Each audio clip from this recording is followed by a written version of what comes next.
now I'm all like, recruiting. But it's all strategic. So I am really going to dive into sort of some pedagogy from counseling background, but that's really just to behoove you in your process. So when we talk about essays, what do you think? I want to hear sort of like the synonyms that you're using when you think about essay. Like what's like popcorn style? Just give me the college essay, and then your thought bubble is yes. Scary. Beautiful.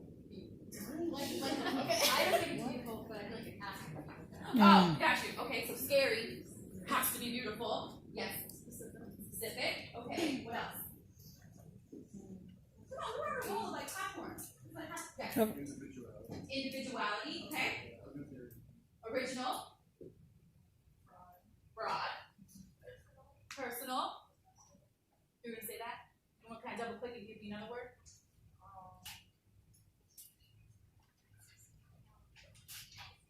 No, it's cool. We got some hands over here. Yes. Hard to start. Hard to start. Okay. Has to be self-centered. Self-centered. Okay. Good point. Yes.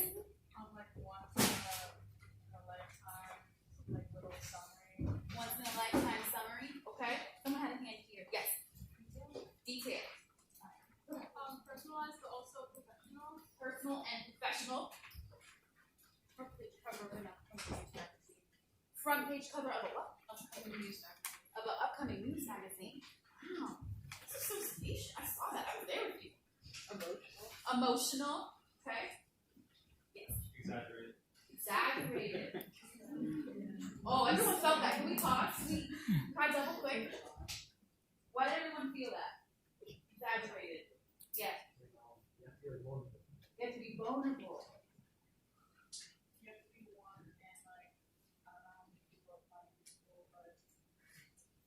You gotta be just one thing. I feel like, I don't know, there's 23% of the depends on the fund. Okay. So, yeah. Honest enough. You should trademark that. Yeah. You have to be dramatic, so your essay stands out more. All right. Dramatic stands out. Anyone else feel like they're learning how to share? Yes.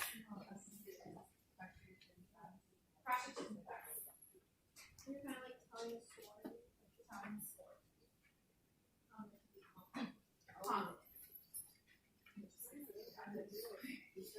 All right. So let's let those words sit. But I also just want to point out again that when we heard things like dramatic, exaggerated, vulnerable, one of a kind, the energy in the room was like synergized, right? Like everything was, like if we were doing snap culture, everyone would snap, right? So starting the essay is hard to start, right? So the counselor in me would like to tell you why it's hard to start, because you've already told yourself a story about the story we're asking you to write. And I want to name that for you. That's noise. Whatever you told yourself about this process is noise.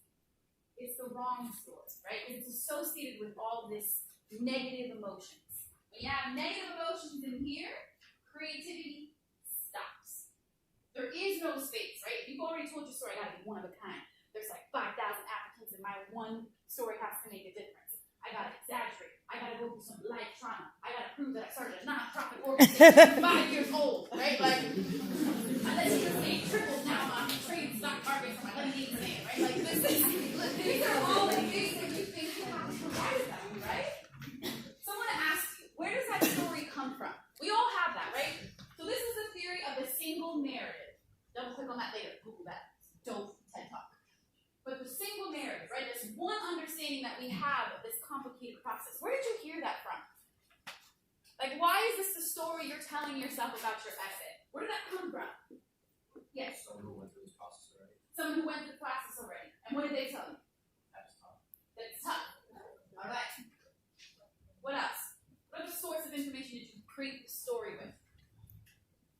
You could just base it on like, you know that there's like acceptance rate. Acceptance rate? I mean, you have to understand that there's only a few that are going to get accepted, so it's in your natural inclination to like want and that's sort of where like, oh, you know, if I write a good essay, and when we think about what a good essay is, it's always one that makes people like stay healthy. And what makes you tell like exactly? it's kind of hard to force something beautiful. To add on to that, that's the only piece where you get to make an emotional appeal. Everything else is more logistical based. So that like increases the pressure on them to like do different things. What is your name? Shelby. Nice to meet you. I might steal and co-opt your emotional appeal, and then I'm gonna get a raise because of it. But I'm gonna shock you out, okay? Emotional appeal, right? There's some realness in that, right? It's the only space in the application where this biographical currency, right? The currency of your narrative, the currency of what you think who you are, is appealed to that process, right? So that's the story I want you to hold on to. And we're going to use that. And you just gave that gift to this room. It is your emotional appeal, period. Right? Because that's an empowering place, right? And Lenny always inspiring me every time she talks. They talk. They. Brave essays, right? So I love that you said vulnerability. It was almost like you knew what was up, right? So I do a national talk about trauma essays. So as a counselor, when I walked into the admission space, I was like, yo, what's good with all the Black and brown students that are having trauma in every single one of their essays? Like, what's really good with this process, right? And the white saviorism at the table that I'm the only brown person sitting at, right? Like, oh, their story. Oh, gosh, did you know that they're a single mother, 5 siblings, and they still took an AP class? Right? And they're Latino. And they always whisper, you have to speak, right? Like, the crime to be a person of color. So I started to see this trend, and as a counselor, was like, this is really irresponsible. So first off, why Black and brown students, right? Like, why is there such an uptake of percentage, right? And so Lenny already unpacked that for us, right? If you think about sort of the history of being a person of color in this country, right? It makes sense why disproportionately trauma would affect Black and brown communities. So that, I already knew that, right? The historian in me knew that. But I wanted to know what was the culture behind this happening, right? And what I started to unpack and uncover with really trusted colleagues on both sides was that students of color and students overall, despite sort of their identities, felt that trauma was the highest currency for acceptance, right? Pimping out your trauma. Like, that sad story, that whoa, right? And then that's what's going to get me in, because everything else is basic like everybody else, right? And I think that is where this story starts to come from, about being exaggerated and being vulnerable. And so one thing I can tell you after reading, at this point, over 10,000 applications, right, in my career so far, is that what is powerful is the emotional appeal that comes from a place of authenticity, divorce of whether it was traumatic or not. And I mean that. I mean, so many students have really like, Cristina, is that real? Because if I don't write about my dad leaving when I was 6 and being like growing up in a single parent household, how will it make sense that my activities don't match my peers? Right? If I don't share that information, that I have to go home and take care of my siblings because it's just me and my mom, how are they going to make sense in my activities page? Right? And then that's when I share, if that is a place you've healed from, that's a place you write from. Okay? What happened? Everyone felt that? Well, I think, yeah, I felt all your energies. I got this. And that is the biggest thing I can share with you universally about every essay that crosses our lives. If you are writing from a place that you healed from, that's very different than writing from a place you're still figuring out. Right? And so that's the ethics part about admissions people coming in and saying, if I read an essay, and there are real essays, there are real things that I've read. I've read about suicidal ideation, I've read about eating disorders, OCD, parents leaving, being orphaned, being adopted, their whole life being a lie, right? Like, I have read essays that are filled with trauma, but it has come from students that have felt brave and safe, that's the point, safe, because they've processed that to write about it.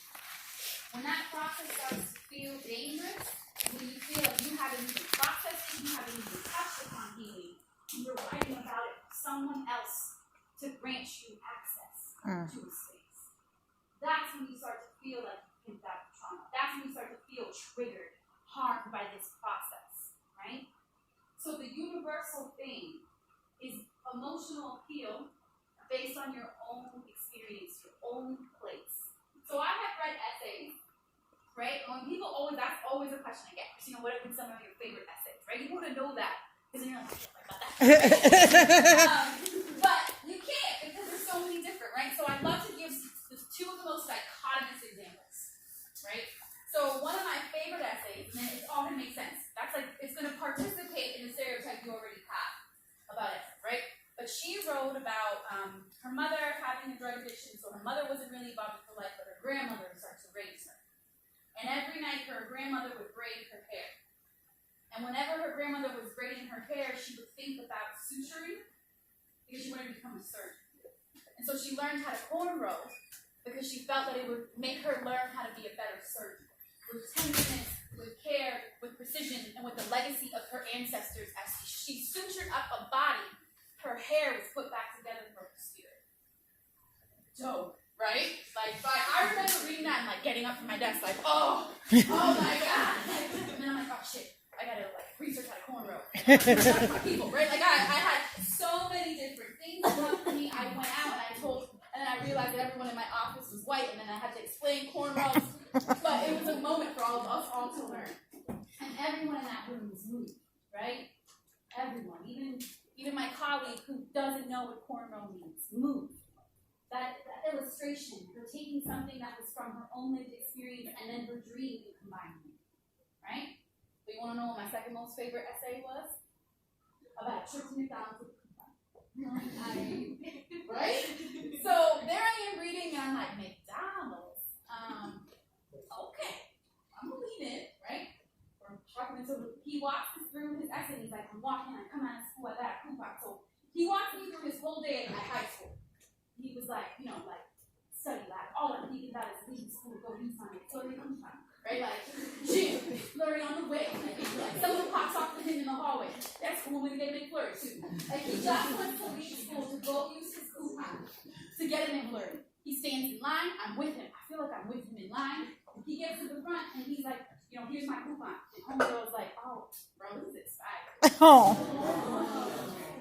He didn't bring any money because it was a free McFlirt. All he wanted all day.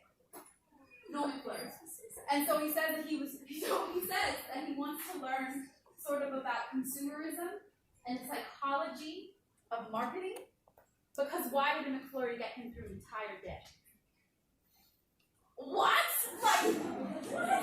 So then he writes about wanting to study economics and marketing, specifically at Lafayette College, and then mentions something about our Center for Innovation and Entrepreneurship, and saying that he envisioned himself being interviewed and saying that he knew he was going to become an entrepreneur when his McFlurry was expired. Don't, right? Is there any trauma in that essay? Yes.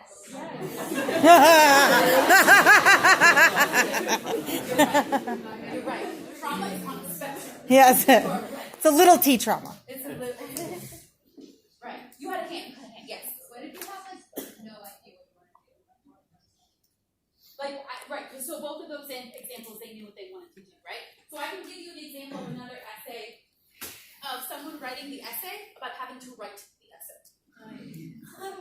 And it was dope. I actually quoted their essay in one. So we have something called committee, right? So someone like me will be the first person to read an application, and then when I make it's called a soft decision because we're not making any decisions till it meets the rest of our team. So it's committee, it's called.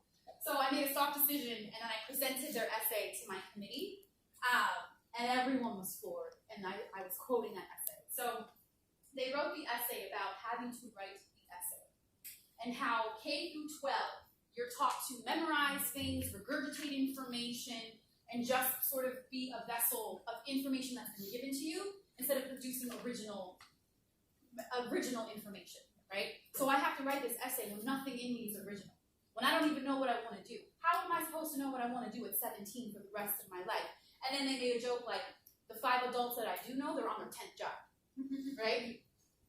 And so the whole essay was unpacking that the essay writing process only left them more confused about what they want to do.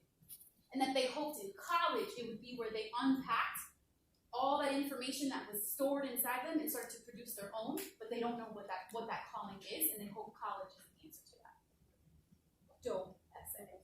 And it was super good, like there were some bars in it that I like took out, and when I was presenting the essay, I like used their bars because it was fun. Talking about like, you know, these expectations for young people to figure out, you know, the world. But yet the world is so complicated, right? And so it was just really good. So even when students are sort of lost in the process, sometimes sharing the loss of that process walks me with you through the journey, especially if you pair with an original thought about, well, let me question this system that I'm even having to participate in, right? So what that tells me is even though the student doesn't know what they want to major in, the student is being brave and vulnerable, telling me that they feel lost. I know that this student is self-reflective and hungry. And then if they come to my campus, they're going to dive in and lean in deep because they don't know what they want to do. Right? So it's really just about having that presence, and that you can sort of hear how I come alive when I talk about those essays because I'm taking the energy that was written when they wrote that essay with me. And Cristina, I just would want to add that for me, the strongest essays I've read are often not ones where it's like, and that's why I want to do this for the rest of my life. Yeah. Right? Because that's sort of inauthentic. Yeah. Right? It's like, well, what? But the ones that are the strongest are the ones where it's like, and that's why I have a passion for learning about this and this, right? Like, that's why because I know that you have interests that you're really passionate about. I know you do, right? And so like thinking about I don't ask people what they want to major in. I'm like, if you could take your ideal schedule for your first semester, what would you gravitate towards? What would you be excited about? And I think thinking about what am I excited about continuing to learn versus what do I want to major in? Like majoring in something is submitting a form and doing the process. Yeah. And like fulfilling the requirements. Being interested in something is like a lifelong thing. Yeah. And what's really dope is that my favorite student that wrote that essay about becoming a surgeon, she actually just graduated, and you know what she does? She works at Google. So that's another thing too, like you do not have to know what you want to do. Right? And she felt some type of way. Like when she changed her major, she was like, yo, you tell everybody, you use my essay as an example. You're not going to be able to ever tell anybody that I became a surgeon. I was like, you're so thoughtful. But I was just like, not like, that's an even better story. Yeah. Right? About the power of college. Being hungry for something. Sometimes you don't know what you're hungry for. Right? So she thought surgeon. And then she took an economics class there with international affairs, and she interned over the summer at Google. It changed her life. Now she works at Google, right? So it really, the purpose of an essay is not to share with someone what you want to do. The purpose is to share that you have purpose, right? What other questions? I'm going to stop talking there. I just want to give you some examples.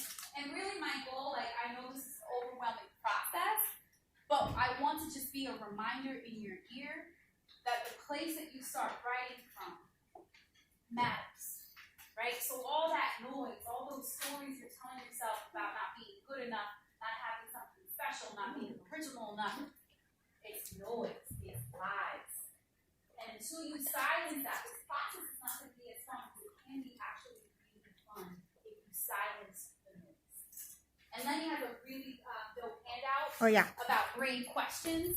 Yeah. So if you feel like you don't even know where to start, those are really good questions. It may not end up being your essay, but getting really good creating muscle memory within your body of answering prompts about yourself is like the best tool for your tool. But what questions do you have for me?